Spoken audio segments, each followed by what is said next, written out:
Oshkosh Media is government programming on GovTV, community programming on Life TV, and community radio on Oshkosh FM 101.9. Welcome to the City Manager's Report.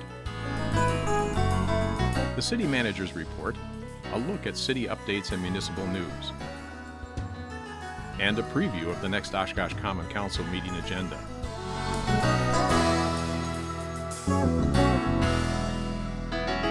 Hi there, everyone. Welcome to another edition of the City Manager's Report. I'm your host, John Urban. Joining me as usual, City Manager for the City of Oshkosh, Mark Roloff. Mark, thanks for being with us. Great to be here, John. Mark, we're going to be talking about the Tuesday, April 28th, Oshkosh Common Council meeting in terms of some highlights of what's going to be happening at the agenda itself. Just a reminder to our viewers out there, you can watch that meeting live here on GovTV at 6 o'clock on April 28th. You can also listen to the simulcast on WOCT Radio 101.9 FM. Don't forget, you can see us on YouTube as well as OshkoshMedia.org. And as of course many of our members may know, you can watch us on stream us on Roku TV, Apple TV, and Amazon Fire Stick. So all kinds of opportunities there for you to tune into your local government. All right, Mark, we're going to talk about a few things happening here in the Oshkosh community and with the City of Oshkosh before we get to the agenda highlights. First thing we want to talk about, and it seems like we just always are talking about this, but you know, the governor extended the Safer at Home order, which is now extended out to May 26th. And I guess the question that comes to mind is, how has this order differed in any of our city operations or activities as we move forward into the month of May? It doesn't change anything what we've been doing for the past month. In fact, it extends it a little longer. And for people who are maybe have been putting off doing certain things because of the pandemic and having to stay at home and whatnot, eventually people are going to want to get some things done. Say they want to get a building permit or something like that. Even though City Hall's not open, our people are there taking requests through email, through our online applications, as well as online forms. So if you have something like that, certainly check out our website. We can still service you for whatever needs you have. We just can't do it in the face-to-face fashion that people have become accustomed to. Now, it has affected some of the special events that we are going to be looking at coming up down the road, correct? It sure has. Because the Safer at Home order is extended through May 26th, we have notified everybody who had a special event through that date that they were either canceled or they needed to postpone it and reschedule it for another date. We're working with those groups to do that. Not everybody is postponing. Some people are just saying, well, we're just not going to do it this year. Some Memorial Day only events. You know, even though, for example, the Memorial Day parade won't be happening, we still want to honor those who have served our country. We're going to work with that group so that they can have their service, and we'll still televise it on Oshkosh Media because we know how important it is for people. So we're going to work to accommodate those things, yet still meet all the requirements that we have to. Now, this time of year, typically people are getting excited about the farmers market and when that's going to start up. How has the farmers market been impacted by COVID-19?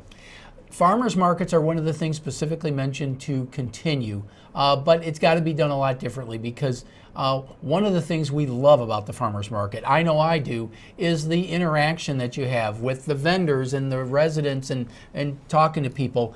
And it's really going to be more of a purpose of you go there to get certain goods, certain supplies, materials, and then go. There won't be able to sit down and pie on the porch and relax with a piece of pie, a cup of coffee, and stuff like that. It's going to be packaged to go if it's there, and then you move on to the next booth. That's what it has to be. So for the fresh vegetables, it'll be very good. You'll have to get your food, bag it, and move on to the next one. So hopefully it'll still be well attended, but it's going to be different because it's not going to be the same social event. But we want people to have the access to that local food. All right, and we also understand the Convention and Visitors Bureau is still promoting on their website the businesses that are open for business here in the Oshkosh community. Oh, absolutely, especially the restaurants who are really the hardest hit. We're making sure we direct people to visit Oshkosh.com, the Convention and Visitors Bureau website. They've got a whole slew of information that they want people to know that these businesses are still open for Oshkosh residents. So please patronize them. If you're going out for food, look there first because you'll get a a great array of options for you. All right. Of course, we have had a new election. That means that we've had some new faces on the council, and the new council is seated. They had their reorganization meeting last week, Tuesday. So kind of tell us some of the highlights of what all happened with the new council. Well, it's interesting because everything was delayed a week. Normally, we would have been doing this before this, but we have two new members of the Common Council, Lindsay Erickson and Michael Ford are two new people, and then Councilmember Matt Mugerauer was reelected. So those folks were seated and took the oath of office. And then the first item of order for council is to elect a new deputy mayor, and Councilmember Jake Krause was elected by his fellow council members as the deputy mayor. All right, turning our attention now to the Oshkosh Avenue Bridge. The bridge is still under construction. Can you give us in terms of an update of where things are at and when we can expect to see that bridge opening? We're getting updates from the Department of Transportation because it's a state project, but the painting, we're told, is 99% completed. So I suspect that by the time Tuesday's council meeting rolls around, it'll be done. The concrete work is ongoing, and that's what's going to keep the project going until June. Fortunately, things are on schedule. The bridge is now open to navigational traffic, which was always the plan to get it done in early to mid-April. That's done. So navigational traffic can get the lift bridge open and everything between 8 a.m. and midnight. So we'll be able to see people be able to use that. And we're still shooting for that mid-June completion date, which we'll all be happy to see. We'll be very happy. Yeah. Okay, anyone that regularly travels on the South Main portion of the city will recognize that the Lewix store is now being demolished. This is something that the city, through another person who purchased the Lewix property, sold it to the city. So now with the Lewix property going down, we now have a full and complete area north of East 9th Street for redevelopment. So the whole idea is to be the first part of Sawdust District redevelopment on the north end, because we have the arena on the south end. And the idea was that we were going to be putting out a request for proposal. We're going to wait until the COVID-19 emergency is over so we can have people visit the site, we can walk the site with them, answer questions. So we'll be doing that in short order once everything's lifted. But you see the damage, the age of the buildings, and bringing them down together made the most sense, made most economic sense. So I'm excited about seeing what the future could bring for that part of the Sawdust District. Okay, next item is rather unusual. It's not the kind of thing that we see very often, but it has happened in the past, and it has happened this year as well. There's an unusual item on the river near one of the fishing piers. Yeah, this large mass of earth it's technically called a bog, but it looks like there's a big weed field right near the pier at Rainbow Memorial Park, and it's lodged up against the fishing pier. And the Parks Department's trying to figure out a way to remove it because that thing lodged, as big as it is, against the fishing pier, it's putting a lot of pressure and could damage the pier, and we obviously don't want that. We did a little history lesson with Brad Larson, our museum director, and these were quite common. I think it was from what we found out history-wise that before the dams were built in Neenah Menasha, or after they were originally built, a lot of bogs suddenly, as the water rose, started floating downstream. We don't get them too often anymore, but we do now. We got this one, and we're going to figure out a way to loosen it so it doesn't damage it, and then figure out a way to get rid of it. In the old days, you used to blow it up. I don't know if that's the right solution here, but with all this other stuff going on, it was nice to have a story to give a little history about how bogs were pretty common in the past. And we're getting a little history lesson here through this process. And as Jake said from our Oshkosh Media, he said he went down there to get some videotape of it that we're watching right now. And apparently, if you didn't know where it was, you may not even notice that it's a bog. It just almost looks like it's part of the earth and the shore itself. Exactly. And it's not that large. It's only, 50 feet by 10 feet, I believe is what they said? Yeah, but it looks like it's just part of the pier, but it's not. And but history shows that we've had a lot of these in the past, so great little history lesson through this process. All right, another item we wanted to talk about is the spring cleanup. It's a period of time, I believe it's 3 weeks coming up here, where citizens can put out their brush for the city to come pick it up. And I know there's specific instructions, Mark, on when and how this can be done. Yeah, this is something that happens every year. So April 27th through May 15th, we're going to have the yard waste pickup. We ask that you have any of your yard waste out by 7 a.m. on your garbage day. So be aware of that. The brush should be less than 4 feet long and less than 3 inches in diameter for individual pieces, preferably bundled and tied, or if you've got green waste that doesn't tie up well, get it into a bag and do it that way. Any bag that you do should be less than 50 pounds. And of course, no grass, dirt, root balls, or stumps. And as we said earlier, no bogs either for in there as well, because they're pretty big. But you can still take your yard waste site to the drop-off center if you miss the pickup. Some people find that more convenient for them. You can still get a permit at Kits and File. We normally sell them at City Hall, but we're closed right now. But you can get a form on the city website, mail it in to us, and we'll get you your sticker in short order. All right, well, that's kind of some highlights of things happening here in the city of Oshkosh. What we're going to do is take a short break. When we return, we're going to talk about some of the highlights of the upcoming Tuesday, April 28th Oshkosh Common Council meeting. Stay tuned. We'll be back with more of the City Manager's Report right after this.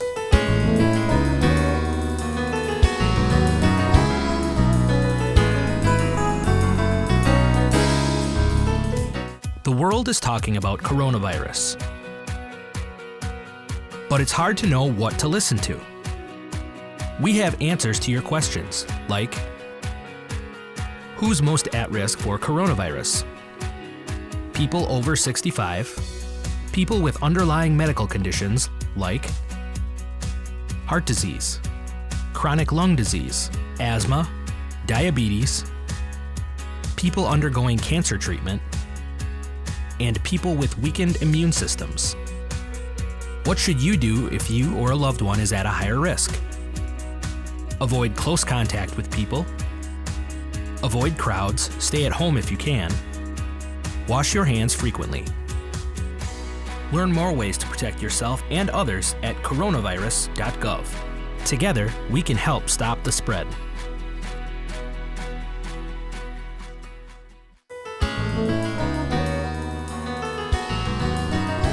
And welcome back to the City Manager's Report. I'm your host, John Urban. Joining me as usual, City Manager for the City of Oshkosh, Mark Roloff. For the rest of the program, we're now going to be talking about highlights for the upcoming Tuesday, April 28th Oshkosh Common Council meeting. That meeting can be seen here live on GovTV. You can also listen to it simulcast on the radio, 101.9 FM, the community radio station, or of course you can watch it streamed live on oshkoshmedia.org. So, Mark, when we talk about this meeting, a lot of things in the agenda are of course, no doubt, related to COVID. But the first item we're going to talk about, items 4 and 5, relate to borrowing for 2020 projects. And how does that work? It's an annual right, so I'm happy to be talking about something not COVID related. We still have continuity of service, continuity of operations, and one of those things is getting our street projects done and our capital improvement program.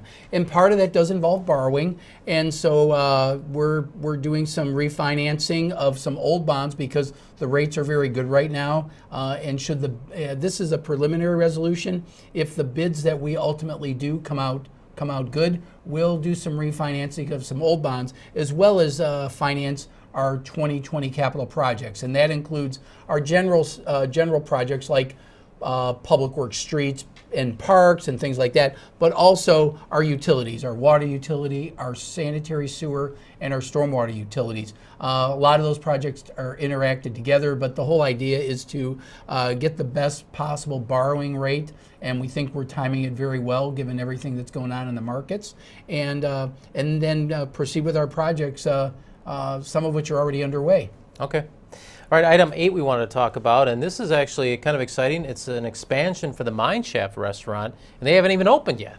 It's really fascinating. I think the folks at the Mine Shaft had a pretty ambitious plan already, but they've looked at their business model, and it sounds like what they want to do is have a bakery that they can bake their own breads and things like that for use at the restaurant. So even though they're going to probably open before the bakery addition is done, they're planning this addition even before they open. So it sounds like they're still shooting for an August opening, maybe earlier than that, depending on how things are. But they're pretty excited about the progress, and we're happy that they're already so bullish on Oshkosh, even with everything being closed. I guess it's a good time to be building the restaurant because being open wouldn't be so good, but we're very happy that they have faith in Oshkosh and they're willing to do it. Can't wait to see the final product. For folks that may not be aware, where will the Mine Chef restaurant be located? The Mine Chef restaurant is going to be located at the corner of Keller and 20th Avenue, for old timers, where the old Walmart used to be. Right. All right. Okay, next item, item 10. This is to end the declaration of ransomware emergency, and certainly we've had our share of viruses so far this year, and this is one that is a virus we had that's more of the computer virus. We had the computer virus. It was at the end of January, and that was pretty taxing on us in terms of what it meant to disruption of operations, and then getting things going, and then protecting ourselves before we exposed ourselves. Our computers were just released. We had a little sticker on it, and that was one of those things. We had to be safe about that. And so now that we're done with that, and we're busy with another emergency, Council closes the emergency. I have the authority to open it and declare an emergency, but Council has to say, okay, we're satisfied that everything's being taken care of. So we've done that. Do we have a sense of the financial impact that ransomware attack had on our operations? The number I'm about to throw out does not include what it meant to lost productivity, and you and I both know that from experiences we had. But with not including that, we estimate that we suffered a loss of just shy of $150,000. So it demonstrates how important it is that data security is to keeping us going on a regular basis. Well, kudos to the city and the council a few years ago for looking into the cybersecurity insurance. Yeah, we got it a couple years ago, just in the nick of time, so we're real pleased with that. Okay, moving on to item 11, and this is where we kind of start a series of special events considerations on the agenda itself. This one's about Waterfest, and I think it's kind of nice to be thinking about getting back into events, but why is this one on here? Is this did they add something? Well, they hadn't gotten approval yet for the Waterfest series, so they had already moved it back once this started. So what they're asking for, and they're crossing their fingers, to start the Waterfest concert series on June 18th, but they're proposing to run it a little later through August 27th, and they're also proposing a Wednesday event because of other conflicts, but a Wednesday, August 12th event. So we're real excited about that. In addition, we are also have out there another group, some downtown business owners are proposing a Oshkosh Cultural Fine Arts and Jazz Festival that'll be on North Main, about the same area where the Farmers Market is, as well as Opera House Square. And the Oshkosh Jazz Festival is proposed to be on August 22nd. So look forward to those announcements and everything forthcoming. We're real excited about that. Yeah, you got several events on here, which I know is typical for this time of year because that's when they all just kind of come in for the summer. But it really, almost as a distraction point, if nothing else, it's nice to see some summer events on here. And hopefully, as you said, everything moves along and we can get through the COVID-19 and start having these events again. So again, something to keep in mind. All right, we now move to, I believe, item 21 we wanted to talk about, which is to amend the rules pertaining to council, board, and commission meetings in response to COVID-19. I know they talked about this at their reorg, so what exactly was talked about and what are they going to be considering? Well, during the initial COVID emergency, the council wanted to give themselves the capability of participating remotely. So far, only one council member has taken advantage of that, but depending on what happens with the emergency, we want to have the capability for any and all council members to be able to do that. Additionally, we had held off on doing board and commission meetings unless it was absolutely necessary. And we've only had a couple in the past month. We have 23 boards and commissions, so we've only had about 3 meetings of all of our boards and commissions. But we mentioned the capital improvement program getting started for this year. We're already planning for the 2021 projects. And a lot of those projects we take to our boards and commissions. And if they're in a group that is at risk, or they just don't feel comfortable going, Council wanted to give them the ability to participate without having to physically show up at the meetings. So they're amending the rules to allow those, because I am authorizing, under the emergency, I'm authorizing some more boards and commissions to meet because we really need their input on this stuff. So I'm very happy that they're working with us, happy that Council is recognizing the need to help our boards and commissions give us input so that we can keep the democratic process going. Absolutely. Under new resolutions, we want to talk about item 22. This is, we've had memorandums before with the Greater Oshkosh Healthy Neighborhoods, so this is to approve a new memorandum? Yeah, just update, recognize some things they can do after the first contract. We recognize their strengths and other areas that we would like to see. Their primary role is really keeping the neighborhood associations thriving after they get formed, because sometimes the enthusiasm wears off a little bit, and it's there to organize all of the neighborhood associations to share ideas. So if one neighborhood association maybe is finding themselves in a little bit of a funk, they can say, well, we've done this at our neighborhood association, maybe you want to pick up those ideas. And they really do feed well off of one another.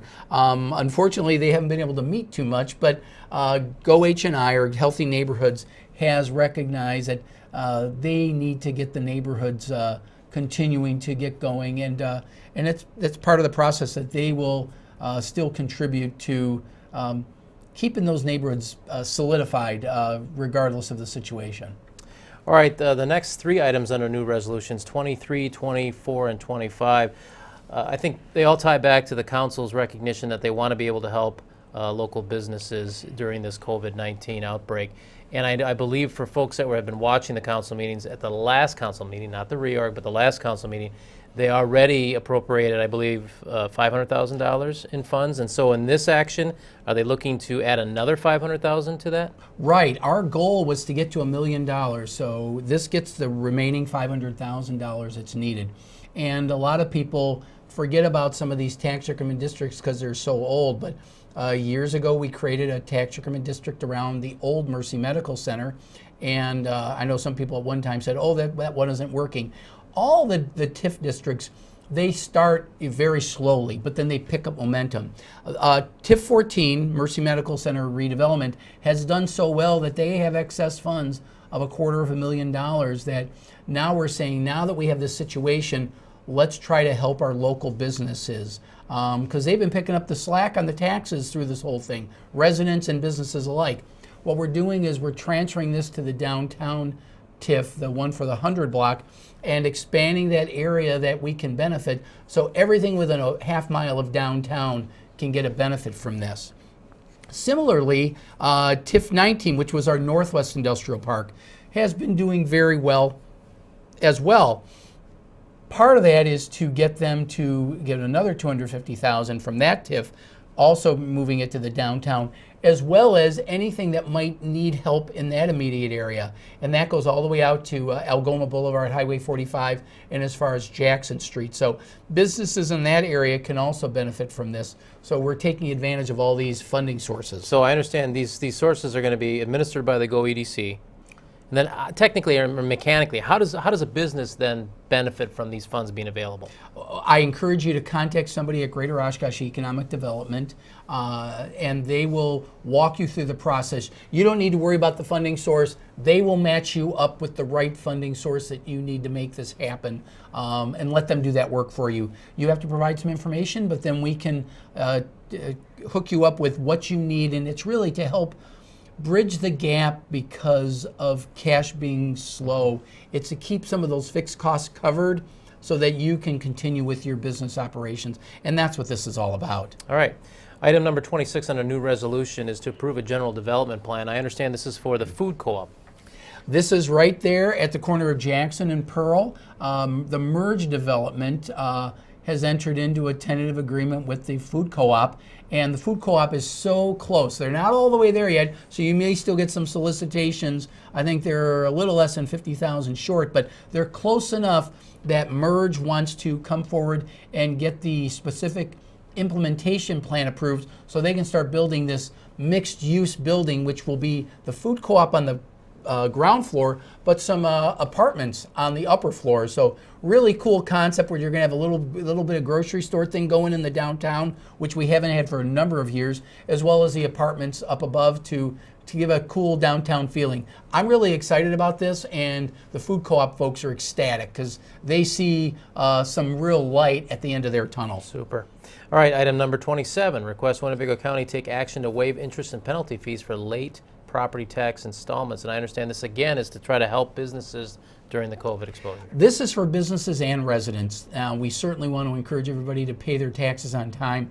But if they're in a situation, we want to be able to give them the ability for those who are on the 4 installment plan, because this is all the state can do at this time. But if you're on the 4 installment plan, give you the ability to waive the interest and penalties and then stretch it out that I think until October you can pay. The county takes on a lot of responsibilities for that, so we need county approval to do this. So this resolution is saying, county, would you please consider this? And they'll be taking it up at a future county board meeting. All right, item number 29, direction on proposed liquor license renewal fees.